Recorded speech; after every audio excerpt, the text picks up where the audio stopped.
Hi guys, I'm Roy at sa video ito, pag-uusapan natin ang corded versus cordless. Let's start!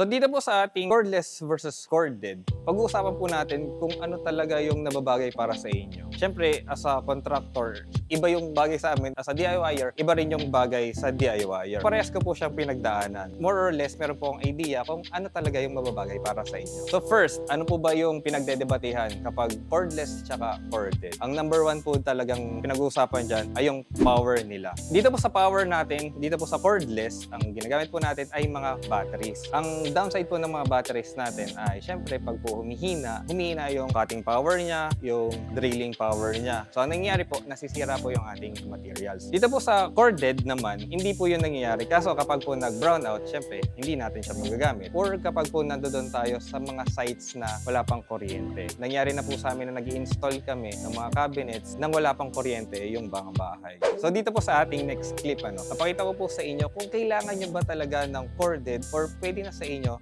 yung cordless. Kasi maraming nagsasabi na baka hindi kaya. So dito, tatanggalin natin yung baka, gagawin natin siyang baboy. So dito po, ipapakita ko sa inyo yung power ng cordless.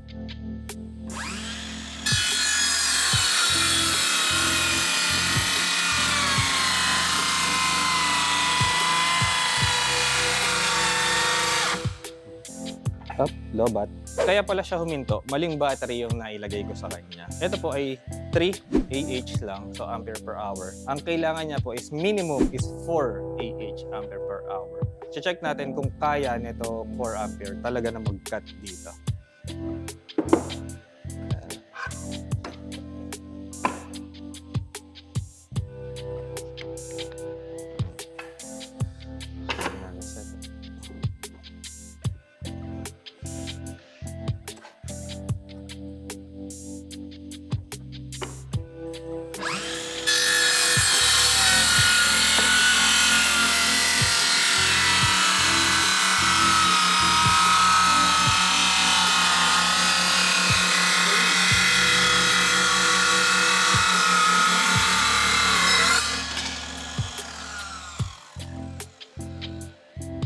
Ito po yung ating kinat doon sa 3 Ah. Kung nakita niyo po yung 4 Ah natin, nag-cut through siya. Kailangan lang tama yung battery na ilalagay niyo doon sa ating power tools.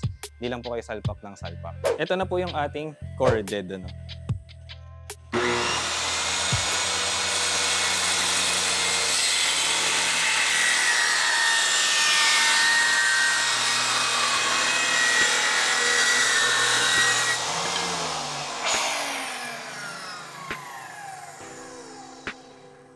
Kayo na po ang bahalang pumili kung anong gusto nyong kunin. Pero syempre, para sa akin, cordless. So, dito po, yung diagnostics naman nila, yung parang maintenance or para malalaman natin kung saan ba yung sira. Dito po sa ating cordless, meron po kayong i-consider na dalawa. Isa po, yung tool natin, tapos yung isa, yung battery. So, dito po sa ating cordless, kapag po sira yung ating tool, tapos meron tayong dalawang battery, ma-check po natin kung ano yung sira doon. Kasi kapag po hindi gumana yung ating dalawang battery doon sa isang tool, mataas po yung chance na sira yung ating tool. Kapag naman po yung battery yung sira sa atin, pag po meron tayong dalawang battery, i-check lang po natin yung isa, tapos kapag napagana niya, tapos yung isa hindi gumana, sira po yung isang battery. Dito po sa ating corded, kapag po hindi siya gumana, sira po lahat yan. So, dadalhin po natin sa service center itong buo. Kapag po naman cordless, pipiliin po natin kung ano yung dadalhin natin sa service center. Yung next naman po is budget. Titignan natin kung talaga bang mas makakamura kayo sa battery operated or dun sa corded. So ito po yung mag-make or break dun sa ating bibilihin. As a DIYer, mas gusto natin muna dun tayo sa mga low-end na mga tools. Lalo kung nagsisimula pa lang tayo.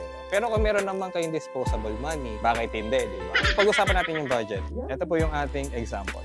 Ito po yung bagong labas na Bosch GKS 130. Ito po, naglalaro siya sa 3,500. Ito naman po yung Bosch GKS 18V-57G. Ito po, naglalaro ng around 24K. Bakit po siya ganun kamahal?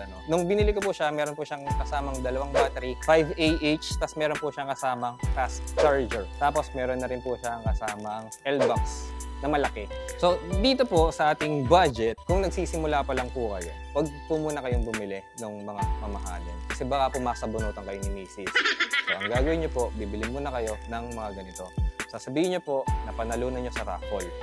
Yan, para po hindi sa inyo magagalit at makapag-start kayo ng woodworking. Tapos, gagamitin nyo po yung mga toolsa para habang tumatagal, nakakapagbigay po kayo ng mga cabinets kay Mrs. Tapos, si Mrs. na po yung mag-encourage sa inyo na bumili ng mga mamahaling tools. Kaya, ayan po yung gagawin nyo ha.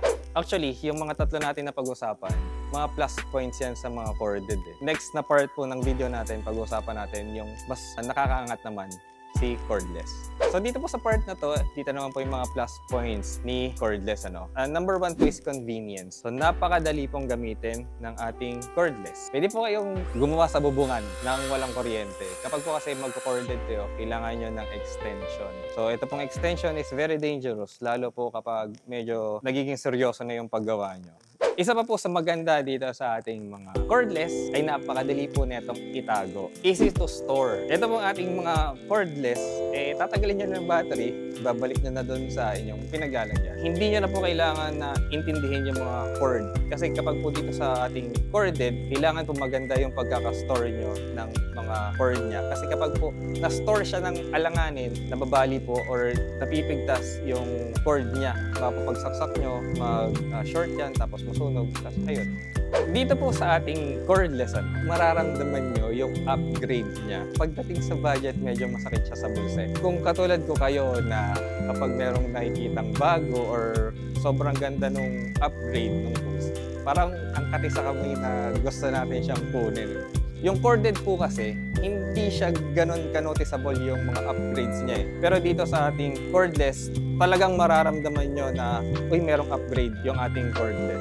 Isa po sa example ng upgrade natin is yung battery. Nung una pong lumabas yung ating cordless, meron po siyang NiCad na battery. Ngayon po, meron na siyang lithium-ion.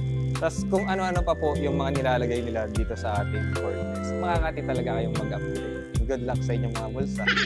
Ang best part po dito sa ating cordless is one battery can power all. Siyempre, basta lang compatible yung battery nyo dun sa lahat ng power tools.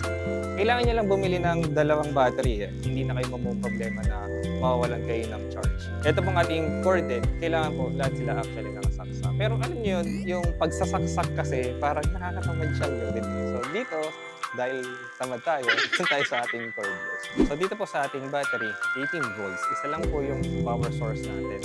Tapos pwede po natin paganahin lahat ng mga power tools na natin. So po mag-fit. 18 volts, mag-fit naman po yan sa lahat.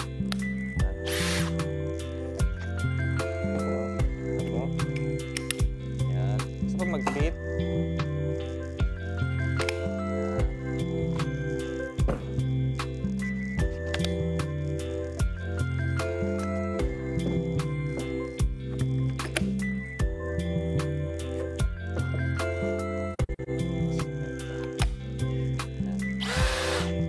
So dito po sa ating 18 volts, meron po tayong cordless na table saw at saka miter saw. Wala lang po kami nun. Search na lang, meron po sila si Bosch. So if ever po na meron kayong questions, suggestions, and any other comments regarding po sa ating video, comment nyo lang po sa baba at try po natin silang sagutin. So yun lang po. Thank you!